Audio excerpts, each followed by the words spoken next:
Կարող եք պատմել ընդհանրապես, որ դուք ասել եք, դուք նամակ եք ուղարկել, դիմում եք գրել, երբ որ ձեզ քննչական կոմիտե են կանչել, այդ նամակին ինչ պատասխան եք ստացել եւ ինչ եք ընդհանրապես planավորում անել։ Շատ բարի, ուրեմն արդեն տեղեկացվել եք, որ թեմի բոլոր քահանահայրերը ստացել էին ծանոթագիր Կիրակի օրը հոկտեմբեր 26-ին առավոտյան ժամը 9-ին ներկայանալ քննչական եւ մենք թեմի քահանայերով հավաքվելով միասնաբար եղբայրաբար որոշում կայացրինք, որ պատարագը ավելի կարեւոր է եւ դիմում ներկայացրինք նշելով մեր պատարակների վայրերը, թե ամեն մեկս որտեղ ենք պատրաստվում գնալ պատարակի եւ խնդրեցինք, որ ըստ սահմանված կարգի ինչպես ծանոթագրում նշված է, որ եթե կան հանգամանքներ, որ Կիրակի օրը հարմար չէ եւ դրանք հասկանալի պատճառներ են, այդ պատճառների մասին այդպես ծանոթման մեջ գրված էր, որ մենք պետք է նախորդ տեղյակ պահենք, մենք էլ տեղյակ պահեցինք, որ Կիրակի առավոտ չենք պատրաստվում գնալ քննչական, այլ պատրաստվում ենք գնալ պատարակների եւ բոլորս էլ գնացինք նշված մեր գյուղերը, որտեղ որ նշել ենք, որ պիտի գնանք պատարակելու եւ գնացինք պատարակելու։ Ճիշտ է, իրենք ստուգեցին, մենք ճիշտ ենք ասում, թե ճիշտ չենք ասում եւ համոզվեցին բնականաբար, որ ճիշտ ենք ասում եւ պատարակները կայացվեց, մեզ պատարակին խանգարող չեղավ, փառք Աստծո, եւ պատարակը կայացավ, ժողովրդի հետ աղոթքի կանգնեցինք, խնդրեցինք մեր երկրի համար,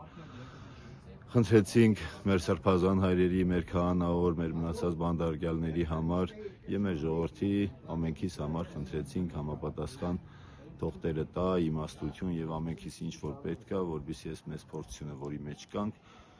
այս հոգեվոր պատերազմ է, Տիրոջով պատերազմ ենք ու հաղթանակած ցույց կանք։ Իսկ դուք 3 ստեղ չեք եկել, ուրիշ գյուղերում եք, դուք այնտեղ պատարակի չեք մասնակցել։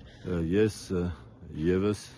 մենք ունենք 4 գյուղեր Հովության, Օհանավան, Ուշի եւ 2 գյուղ Ապարանան, Լուսագյուղ եւ Սարալանջ։ Ես Ապարանի Լուսագյուղ գյուղի Սուրբ Աստվածածին եկեղեցում եմ պատարակ մատուցում։ Երեկվա իրադարձությունների հետ կապ չուներ,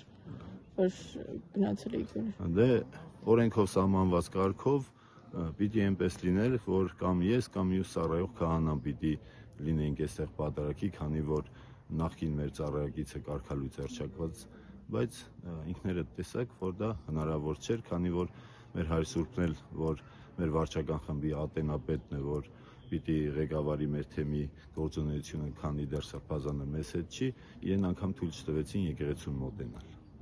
Իսկ դուք ինչպես եք գնահատում ընդհանրապես 3 ստեղ տեղի ունեցած իրադարձությունները։ Ինչպես պիտի գնահատեմ։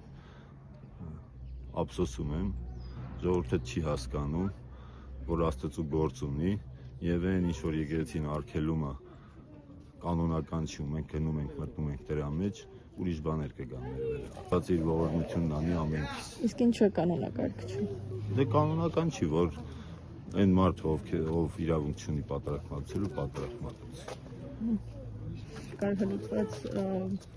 Ստեփան Սեփանինքը 3 նշեց, ոնց որ խոսեց խոսքի ազատության մասին ու հենց այս եկեղեցում 3 քաղաքացունով վրան համաձայնություններ ասում,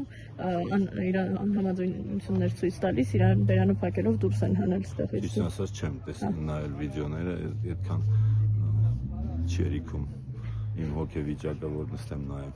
Եվ վերջի հարցս ընդհանրապես ուզում ենք հասկանանք, իսկ ոնց որ հետո ինչ է լինելու ընդհանրապես, ով է լինելու։ Չգիտեմ, ես էլ չգիտեմ ինչ է լինելու, Աստված ինքը գիտի ինչ է լինելու։ Մենք ամեն տեղս մեկս մեր տեղում լինենք, ինչ կլինի, դա էլ Աստված կասի ինչ կլինի։